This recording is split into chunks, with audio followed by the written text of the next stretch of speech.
अवधेश प्रसाद। आइए जानते हैं। अवधेश प्रसाद का जन्म 1945 को सोहावल तहसील में हुआ था। उन्होंने वकालत की पढ़ाई लखनऊ यूनिवर्सिटी से की। पढ़ाई करने के बाद में वो राजनीति में आए, प्रैक्टिस करना शुरू किया, पहले फैजाबाद लोक अदालत में। इसके बाद वो राजनीति में आए। राजनीति में कदम रखा तो पीछे मुड़कर नहीं देखे। अवधेश प्रसाद 9 बार विधायक और 2024 में फैजाबाद से सांसद बने। तो अवधेश प्रसाद का इतिहास, राजनीतिक करियर काफ़ी लंबा रहा है। उन्होंने तमाम योजनाएं अपने क्षेत्र के लिए लाई और 2012 में वो जो है मिल्कीपुर विधानसभा से चुनाव लड़े। 2012 में मिल्कीपुर चूँकि आरक्षित सीट हुई तो इस सीट पर वो आए और चुनाव जीतते हैं। 2012 से 2017 तक अवधेश प्रसाद यहाँ पर तमाम विकास की योजनाओं को किया। यहाँ पर आश्रम पद्धति स्कूल खोले, ITI कॉलेज खोले, पॉलिटेक्निक कॉलेज हुआ, इसके बाद में विद्युत उपकेंद्र हुआ, तमाम काम किए यहाँ पर। इसके बाद में 2017 के चुनाव में अवधेश प्रसाद एक बार फिर हार जाते हैं। फिर यहाँ पर जीत जाते हैं गोरखनाथ, बाबा गोरखनाथ, जो कि योगी आदित्यनाथ इनको लेकर आते हैं और यहाँ पर चुनाव लड़ा जाता है। अवधेश प्रसाद यहाँ से चुनाव हार जाते हैं। इसके बाद में 2024 का चुनाव आता है।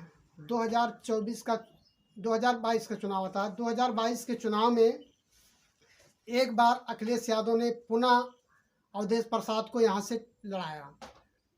2022 के चुनाव में अवधेश प्रसाद लगभग 13,000 वोटों से एक बार फिर से गोरखनाथ को हरा देते हैं और मिल्कीपुर से पुनः विधायक हो जाते हैं। तो दोस्तों, चूँकि भारतीय जनता पार्टी की सरकार बन जाती है तो उस समय जो है अवधेश प्रसाद मिल्कीपुर की राजनीति करते हैं और यहाँ पे तमाम सड़कें बनवाते हैं। इसी बीच में 2024 का चुनाव आता है और 2024 के चुनाव में चूँकि सामान्य सीट थी, यहाँ पर 2 बार के सांसद लल्लू सिंह को भारतीय जनता पार्टी ने प्रत्याशी बनाया था। तो इस समाजवादी पार्टी ने उनको दलित कार्ड खेलकर सबको हैरत में डाल दिया। अवधेश पासी को यहाँ पर प्रत्याशी बनाया। अवधेश प्रसाद ने सबको हैरत में डालते हुए यहाँ से सीट हथिया ली। लल्लू सिंह को करीब 60,000 वोटों से हरा दिया।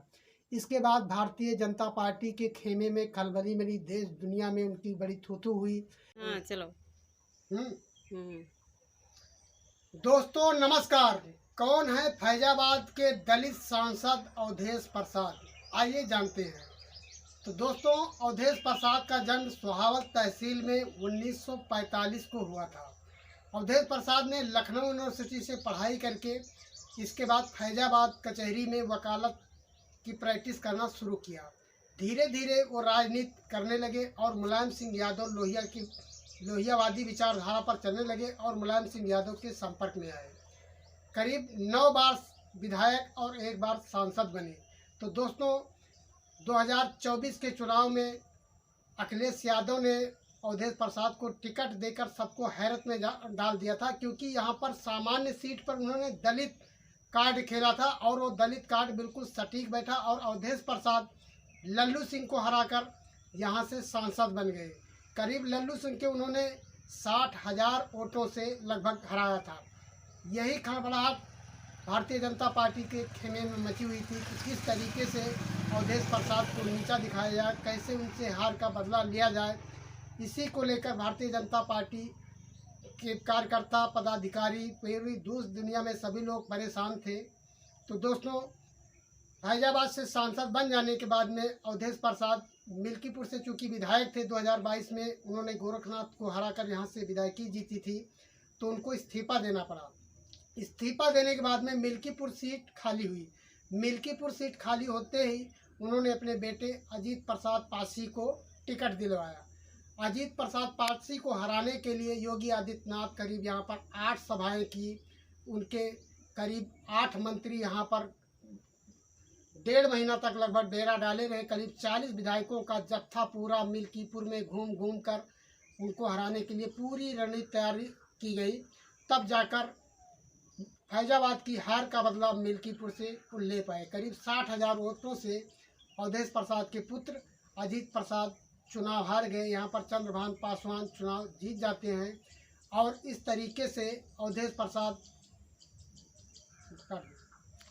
डॉक्टर भीमराव अंबेडकर और लोहिया विचारधारा पर चलने वाले अवधेश प्रसाद का कद दिन प्रतिदिन बढ़ता जा रहा था। योगी आदित्यनाथ की आंख के किरकिरे बने हुए थे कि किस तरह से इनका राजनीतिक स्तर डाउन किया जाए।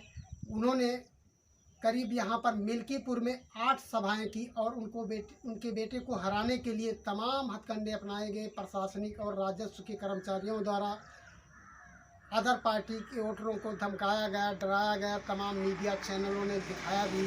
चुनाव आयोग यहाँ पर मूक दर्शक बना बैठा रहा, लेकिन फिर भी कहीं भी किसी की सुनवाई नहीं हुई। अंत में अजीत प्रसाद, जो कि अवधेश प्रसाद के बेटे हैं, यहाँ से चुनाव हार जाते हैं। लेकिन अवधेश प्रसाद है कि वो हार मानने वाले नहीं हैं। उनका राजनीतिक कद बढ़ता जा रहा है और वो गरीबों की, दीन दुखियों की, दलितों की, पिछड़ों की अगुवाई के लिए हमेशा अग्रसर रहते हैं। अभी फैजाबाद अयोध्या में एक दलित बेटी के साथ में जो कांड हुआ था, अवधेश प्रसाद मीडिया के सामने आकर जमकर रोए थे। उनकी आंखों से पूरा आंसुओं का सैलाब निकला था। देश दुनिया ने इस घटनाकांड की निंदा की थी।